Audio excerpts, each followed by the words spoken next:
世界の終わりはすでに刻まれていたのか。その岩肌に浮かぶ古代の記号はただの模様ではなかった。見たものは倒れ、語ったものは消える。封印され続けたホピ族の石板の予言が今まさに再び姿を現そうとしている。私は時を超えて語り継がれる真実の案内人。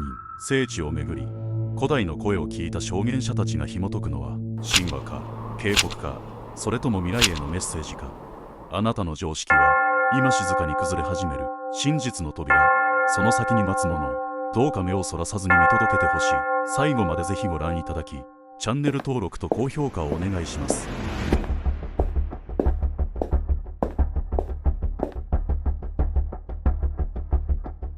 ホピ族の石板予言が示す滅亡のシナリオ。その岩に刻まれた記号を見た者が次々に異常を体験していると言います。ホピ族の聖地第三メサに存在すると言われる予言の岩にはある驚くべき言い伝えがあります。それはこの岩を写真に収めた者には最悪が訪れる、語れば命を落とすというもの。実際にその岩に関わった研究者や訪問者が不可解な死を遂げているという報告もあります。この岩には地球の未来に関する決定的な出来事が刻まれており、それは3枚と2枚に分かれた計5枚の石板の存在です。3枚は現在ホピ族が保持しており、残る2枚は数万年前に分かれ、世界のどこかで静かにその時を待っていると伝えられています。そしてそれらが再び合流する瞬間、地球の浄化が始まるとされています。特筆すべきはその石板が電力やエネルギーラインといった現代的な概念を含んでいる点です。実際ホピ族の予言にはこう記されています。最後の日、家が発電所とつながり、線を伝って全てが炎に包まれる。まるで太陽フレアや EMP 兵器のような影響を示唆しているかのようです。彼らの多くは電力会社からの引き込み線を拒否し、ソーラーパネルを用いて自立した生活を送っています。これはまさにこの予言を信じているからに他なりません。彼らは数千年にわたり儀式と祈りを通じて地球の未来に干渉してきたという自負を持っています。そして生前に石板を保持していたホピの長老マーティン・ガスーマ氏についてです。彼が亡くなった後、その継承者については明かされていませんが、石板は確かに現存しており、日本かチベットに残る2枚が存在している可能性があると言われています。この情報はこれまで日本国内ではほとんど公表されたことがありません。つまり今あなたが耳にしているこの話は日本初公開の極秘情報なのです。数万年前に分かれた2つの石板が再び出会う時が来ようとしています。それは人類の終焉なのか、それとも新たな始まりなのか。私たちはまさにその狭間に立たされているのです。許されざる領域第三メサに刻まれた封印。ホピ族の聖域第三メサは他の観光的なメサとは全く異なる性質を持っています。そこは外来人の立ち入りが禁じられた領域であり、入るためには長老たちからの厳格な許可が必要です。観光客が立ち入れる第一第二メサとは異なり、第三メサには写真撮影すら許されない予言の岩が存在し、まさに現代の禁断の地として今も封印され続けています。その予言の岩には3本指の存在を象徴する謎の図像や未来を暗示する不可解な記号が刻まれており、それらが宇宙からの来訪者を示唆していると言われ、実際に訪れた証言者たちは肉体的な異変を口にしています。声が出なくなったり、体が鉛のように重くなったりするなどの現象が起きるといいます。長老のシャーマンによると、それは3人の霊的存在が憑依した状態。これは単なる言い伝えではありません。ホピ族の伝統派の人々は現代の科学では説明できない現象を日常的に受け入れています。彼らが重視しているのは言霊と形霊です。語った瞬間に現象が起こり、形として表現することで霊的な連鎖が始まるという思想に基づいています。だからこそ予言の岩について語ることや撮影することがタブーとされてきたのです。この第三メッサを訪れ、予言の岩にまつわる体験をした日本人は極めて限られています。記録に残っているのはホピの映画を撮影した日本人監督、貴公子の中川氏、水の科学で知られる江本勝氏、そして波動の法則を著した足立育郎氏らによる伝説の4人組のみです。彼らは見てはならないその岩を目にし、帰国後3名が重篤な症状に襲われました。1名は即死、1名は半身不随、1名は奇跡的に回復したと言われています。その背景には岩に刻まれた情報を外部に広めたことへの報復があるのではないかと今も語り継がれています。このように第三メサには単なる神話や伝承では片付けられない現実の異変が存在しているのです。そして今その地を再び訪れようとしている者がいます。動画内で語られた通り、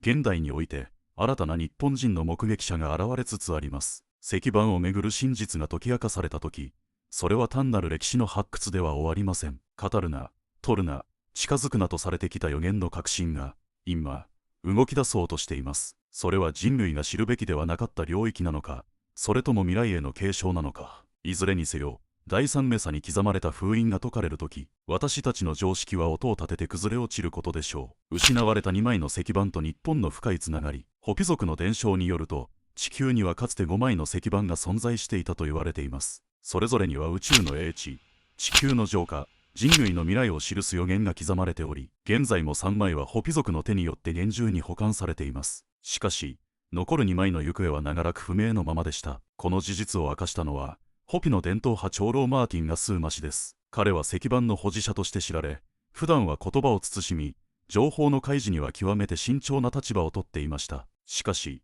ある日、日本から訪れた一人の人物にだけ、特別に石板の存在を見せたといいます。それは手のひらに収まるほどのサイズでありながら、計り知れない重みと波動を放っていたそうです。しかもこの石板は、日本に存在するある聖地と強く関係していると言われています。それが剣山です。剣山は、かねてより失われたアークが眠る地として知られています。古代イスラエルの失われた十種族が流れ着いたとされるこの山は、剣山系譜の中でも最も重要な霊山とされています。ホピの長老たちはかつて日本への旅を計画し、剣山の調査を試みました。その理由はただ一つ、数万年前に分かれた2枚の石板が、再び3枚と合わさることで、地球の浄化がなされるという予言を成就させるためです。しかし、その合流には条件があると言われています。それは互いの姿が変わりすぎていて、再会しても同じ存在と認識できないかもしれないという予言に象徴されるように、非常に慎重なステップを踏む必要があるということです。この日本に渡った2枚の真偽については、決定的な証拠こそ存在しませんが、驚くべき共通点があり、ホピ族が崇める3本指の存在と同様の文様が、日本の縄文土器や古墳群の石室内部にも見られること、偶然とは思えない吸引力が、その場所に宿っているように感じられるのです。これらの事実を踏まえると、日本が持つ2枚の石板の可能性は、もはやオカルトの範疇では片付けられません。それは世界中の民族の予言が交差する、未来の分岐点としての象徴を意味しているのです。ホピの3枚と、日本の2枚、この5枚が再び揃うその日、人類はこれまでの文明の終焉と新たな始まりの両方を迎えることになるでしょう。そして、その鍵を握っているのは、間違いなく日本なのです。予言の岩と取ってはならぬ写真。アリゾナ州の砂漠地帯、ホピ族の聖地第三メッサ。そこには、外部の者が決して踏み入ることを許されない禁忌の空間が存在します。特に予言の岩と呼ばれるその場所には、数千年にわたるホピの歴史と未来に起こる出来事が刻まれていると言われています。その岩には、3本指の存在が描かれていました。日本で語られる古代の神々、あるいは宇宙存在との接触を連想させるその姿は、ホピだけでなく、世界各地の先住民族の間でも神聖視されています。そしてこの予言の岩には、写真に残してはならないという厳しい掟があるのです。実際に、過去この岩を撮影した者が数日後に急死したという記録が複数存在しています。また、病に倒れたり、精神が崩壊したりして戻ってこられなくなったケースもありました。そのため、ホピの長老たちはこの予言は広めることを許されていないと語り、沈黙を守り続けています。ただし、例外が一つだけあります。それは、選ばれ死者が自らの命を懸けて未来を伝える時です。ホピの予言には、公には語られていないものがもう一つあります。それは、前章でも触れた、発電所と線でつながる、家についての予言です。最後の日には、電線とつながる家は、そこから来たエネルギーによって、家々が次々に炎上する。この予言は何を意味しているのでしょうか。それは、現代文明が築き上げてきた電力網そのものへの警告である可能性があります。今や私たちの生活は、発電所から伸びる無数の送電線によって支えられています。しかし、その線が裏を返せば導火線となる日が来るとしたら、実際、ホピの長老マーティン・ガスーマ氏の家には、電力会社の送電線は引かれていませんでした。代わりにソーラーパネルを持ち、自立した生活をしていたといいます。線を引いた家は、最後に焼かれると彼は語りました。ここで一つの仮説が浮かび上がります。それは、大量フレアや電磁パルス兵器のような強烈な電磁波が地球に降り注ぎ、配電網を通じて、家々の電子機器が一斉に暴走、発火するというシナリオです。もしこれが予言としてなされていたとすれば、ホピ族の言葉は神話ではなく、現実的な未来の継承であると言えるでしょう。さらに驚くべきことに、ある日本人が案内を受けてこの岩を訪れた際、撮影禁止であると知りながら写真を撮ろうとしたといいます。その瞬間、案内役のシャーマンが血相を変えて止めました。写真を撮れば予言が発動してしまう。もう止められないと。その言葉の背景には数多くの実際に起きた悲劇があります。この岩には3本指の宇宙存在の姿が刻まれており、その同じ図像がニュージーランドや南米のシャーマン文化にも見られるといいます。やがて全てがつながる日に向けて、この存在は再び姿を現すのかもしれません。予言の岩に刻まれた未来とは、破滅なのか、それとも再生なのか。ただ一つ確かなのは、知らぬままに迎えるには、あまりにも重大すぎる予兆が、すでに世界各地で現れ始めているということです。失われた石板と日本人の使命。古代ホピの予言には、世界を浄化へと導く5枚の石板の存在が語られています。それは単なる装飾物ではなく、宇宙の理を刻んだ神聖な媒体です。また日本は、古来より神々の国、日の本と呼ばれ、数々の神話や遺物、記された伝承が今も息づいています。さらに、ホピの予言を深く探る先に、レイビレッジという施設の存在にたどり着きます。この地は伊勢神宮と出雲大社の中間地点に位置し、北海道のアイヌの聖地と沖縄の中城城を結ぶ聖なるラインの交点にあります。そこには、世界に11基しか存在しないという波動調整器が3基設置されており、その3基が日本の中心地に集中しているという事実は、偶然では片付けられません。前の所有者から引き継ぐ際、この波動調整器を動かせば、日本が沈む、とまで言われたというその存在は、一体何を意味しているのでしょうか。過去にブルドーザーで撤去を試みた者がいましたが、不思議なことに動かすことができなかったといいます。まるで見えない力が働いているかのようでした。ここで思い出されるのが、ホピの予言にある、家と発電所が線でつながり、炎上するという未来のビジョンです。それが電磁パルスなのか、太陽フレアなのかは不明ですが、電子技術が暴走する未来というイメージは、あまりにも今の時代と重なります。そしてもう一つ、見逃せない話があります。ある日本人男性がホピの地でマーティン・ガスーマに偶然出会い、彼の質素な住まいに泊めてもらった夜のことです。その晩、ガスーマ氏が静かに語り始めたといいます。お前に見せる時が来た。そう言って彼が持ち出したのは、石板の一つでした。手のひらに乗るほどのサイズのその石板には、明らかに人類の文明を超えた宇宙的な何かを感じさせる図形や模様が刻まれていたといいます。ホピ族の中でもごく限られたものしか見ることが許されないその石板をなぜ日本人に見せたのでしょうか。ガスーマ氏はこう言いました。日本人は道を知っている民族だ。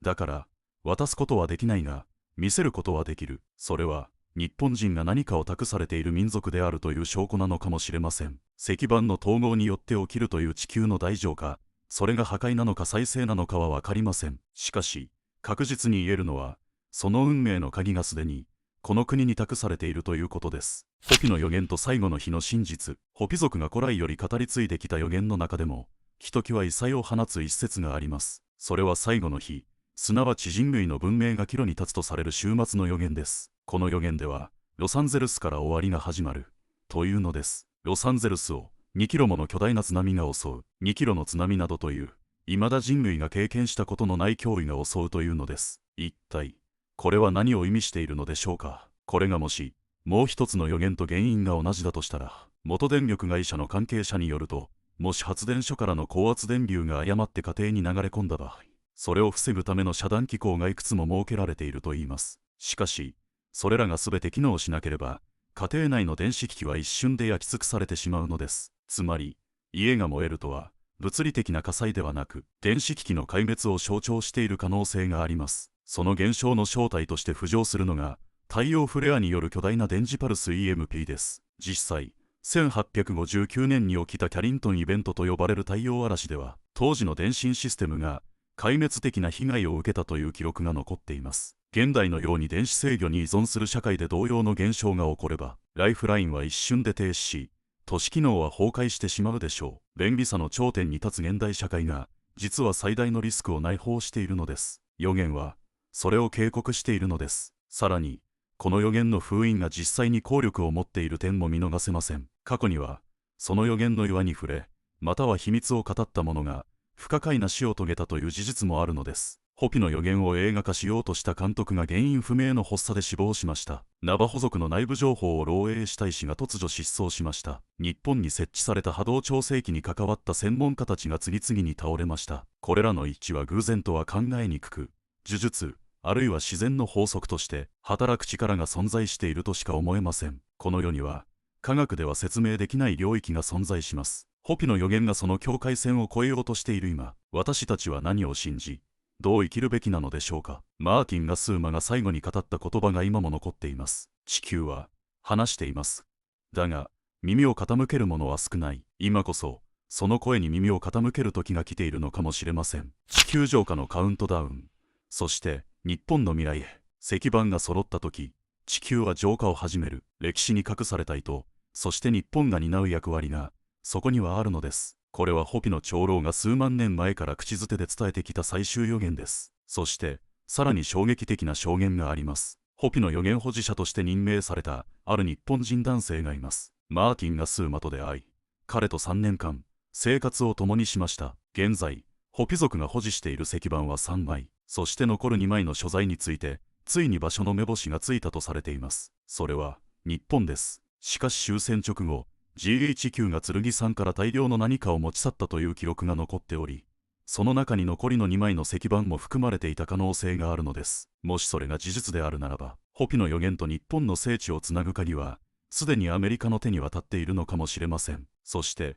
世界が再び石板の力を解放するその時、地球の運命は新たな段階へと進むことになるでしょう。予言の成就と私たちの選択。今世界は揺れています。3i アトラス通称青い彗星という未確認天体の接近、異常気象、戦争、経済崩壊、パンデミック、情報過多による意識の分断、精神性の崩壊、これらはすべてホピの予言に記されていた浄化の前兆と一致しています。ですが忘れてはならないのは、予言とは未来の強制ではなく警告であるということです。つまり私たちの選択と行動によって未来の軌道を変えることができるということです。マーティン・ガスーマが最後に語ったとされる言葉があります。未来は書き換えられる。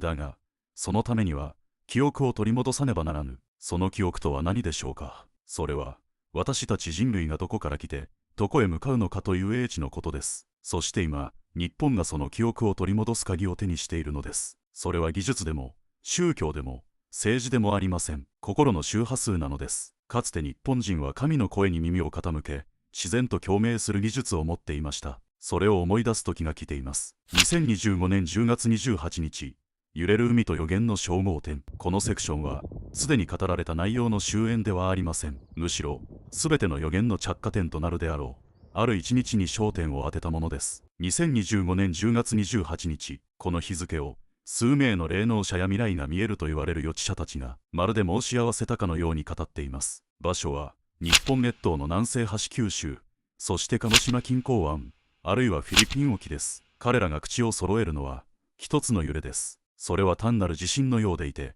そうではありません。地中深く何かが目覚めるのです。それは数万年前、石板を運んできた存在たちが眠りについたその日、再び動き出す合図である。この星のエネルギー構造が再構築される前触れだとされています。近郊湾の地底で何が起きている。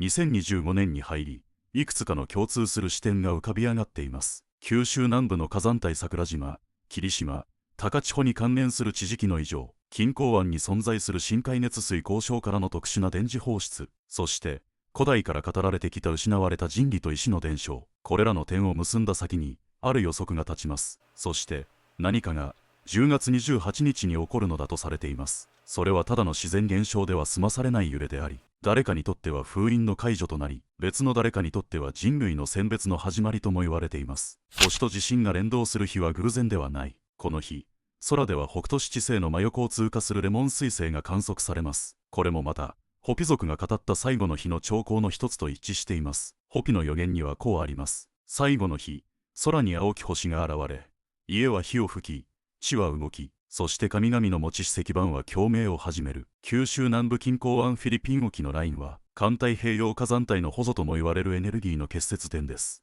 そして日本はホピ族が言う鍵を持つ民族の候補とされています。それは偶然ではありません。預言者たちが語る28日の揺れは何を意味するのか。この揺れはただの破壊ではありません。むしろ知のコードを書き換えるためのスイッチとなるのです。複数の霊能者や予知夢体験者はこう語っています。その日、海底のどこかで開かれたものがある。それは目には見えないが、心にだけ響く音だ。それに呼ばれるものが全国で目を覚ます。この音とは何でしょうか。それは石板が発する共鳴波だとも言われています。それを聞き取れる者だけが石板の残りの1枚へと導かれるのです。そして最後の2枚が5枚と再統合された時、地球は新たな周期へと移行します。それは破壊ではなく浄化のサイクルであり、同時に目覚めた者だけが残される選別の始まりでもあるのです。あなたは選ばれる側に立つのか。この話を信じるかどうかは自由です。しかしあなたの中になぜか捨てきれない引っかかりがあるなら、それこそがサインです。予言とは未来を固定するものではなく、備える者のために存在しています。この10月28日、あなたがどこにいて何を感じるか、それがこれからの地球にとって想像を超えた意味を持つかもしれません。そして再び石板が集うその日、地球はその浄化の意味を私たちに示すでしょう。あなたはこれから何を選びますか。予言とは未来を決めつける運命の宣告ではありません。それは私たちに与えられた警告であり、選択の提示なのです。青い星が空に現れた今、私たちは選ばなければなりません。戦争か、平和か、破壊か、創造か、憎しみか、愛か、絶望か、希望か。この選択を下すのは大統領や指導者だけではありません。私たち一人一人が日々の暮らしの中で行う小さな選択の積み重ねこそが未来を形作っていくのです。私たちが下した選択はやがて子供たちに受け継がれていきます。そしてもしその選択が正しいものであれば、数百年後にもきっと美しい地球は存在しているでしょう。その時の人々は2025年10月をどう記憶しているでしょうか。青い星が現れた年、それとも人類が正しい道を選んだ年として語り継がれているのでしょうか。その答えはあなたの選択と行動にかかっています。そして今、最後の問いを投げかけます。あなたは今幸せですか。もしそうでないならどんな未来を望みますか。答えるのはあなた自身です。石板が揃うとき、世界は一度終わるかもしれません。ですが、それは破滅ではなく最短です。闇が深いほど光もまた強くなります。この動画を見たあなたがこの情報をどう受け止めるかによって未来はわずかに変わります。この動画を通して感じたことをぜひコメント欄でシェアしてください。今後の動画作りの励みになります。またチャンネル登録と高評価もよろしくお願いします。